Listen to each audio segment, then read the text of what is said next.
here we are.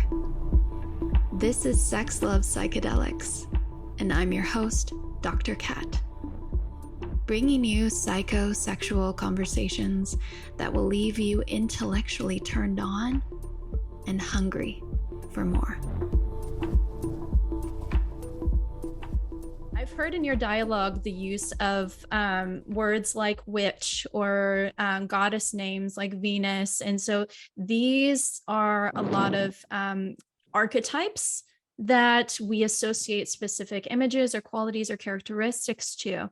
And you use that a lot in your work. You use that in the tarot deck that you use that in, even in the Diary of a Sacred Slut.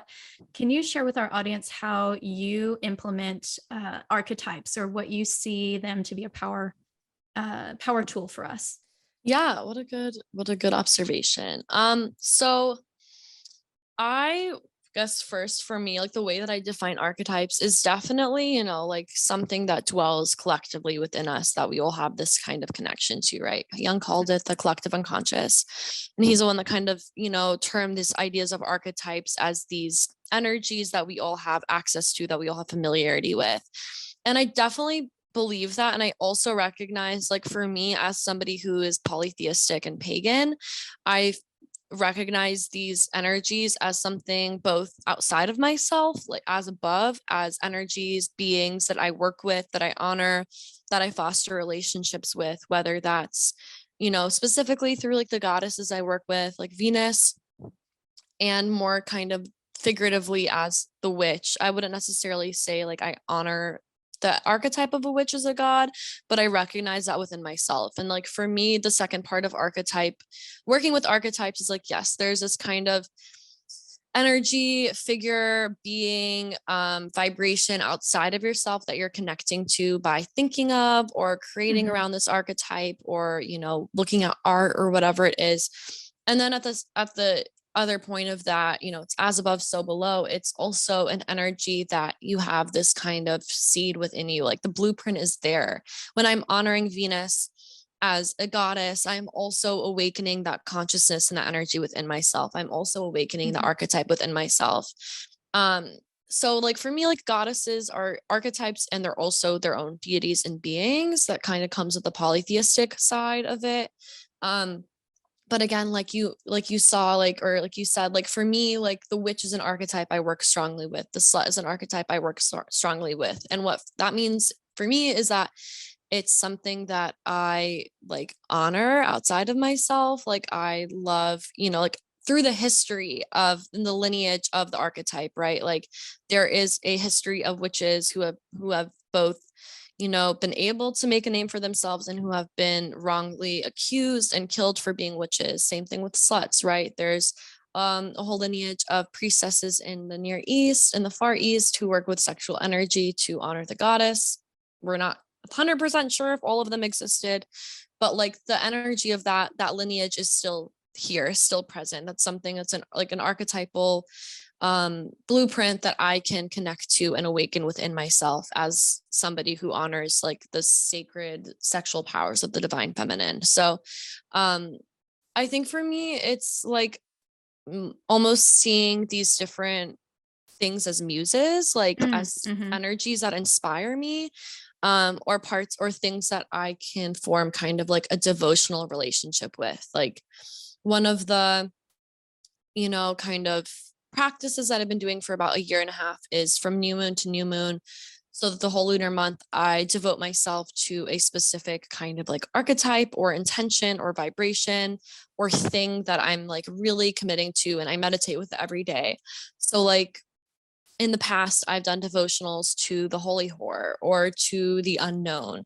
And those kind of become because it's a long form devotional, because it's something I'm connecting to through my magical practice every day, it becomes a container for that exploration. And that to me is also very similar to like the archetype, where it's something that's in my subconscious that I'm then making conscious through like connection and inspiration. And it's been a really powerful practice. I love that. And even I use a lot of archetype work in the classes that I lead as well, because it gives us these reference points of qualities that we may want to be able to embody in ourselves. So for so many individuals who have a difficult time with connecting with their sexuality or this wild feral-ness, and they're like, that's not me, I'm a mom with kids, and I president of the PTA, whatever. And it's hard for them to integrate these, that they're also these sexual beings. It's the whole concept of the Madonna whore, which are perfect representations of these archetypes that battle each other inside of us, or that we completely cut off in order to preserve our place in society. And it's almost like having these stories, this mythology, helps us to anchor into what that could look like to embody a softer or a more wild or a harder or a fierce fierce character inside of ourselves. Yeah, exactly. And I feel like it gives us something kind of concrete to work with, or to, like you said, I think integrate's a great word. And I know for myself too, it's like it's not just that you have to like meditate on the thing, right? You can like watch movies or listen to podcasts or read books or like draw or read poetry. Like, I think having like a creative connection to these archetypes can also help us like connect to them in a more like intuitive way, which, like you can't really access the subconscious mind logically. You have to kind of like find other ways of getting there. So yeah, symbols and feelings, embodiment. In somatic psychology, we refer to these as resources. So we'll in my EMDR sessions with clients, I'll have them visualize, whether it's a place or a specific person, and really take in what that feels like, or hold the body stance of it, because it activates that memory in our body, so that we take on this, and then it we feel it viscerally as if it's actually happening. Yeah, I love that. Well, that was fun. Thanks for tuning in, lovers. And if you want to experience more ecstasy and sexual liberation, head over to sexlovepsychedelics.com and learn about how you can join me for any one of my online or live events. And while you're there, grab my free guide on sex and psychedelics. Remember, this podcast is for entertainment and educational purposes only.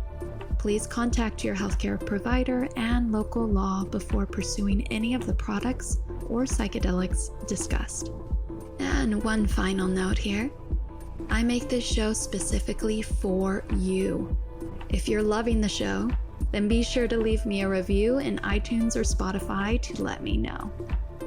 Happy to be here and happy to serve. I'll see you next time on Sex Love Psychedelics.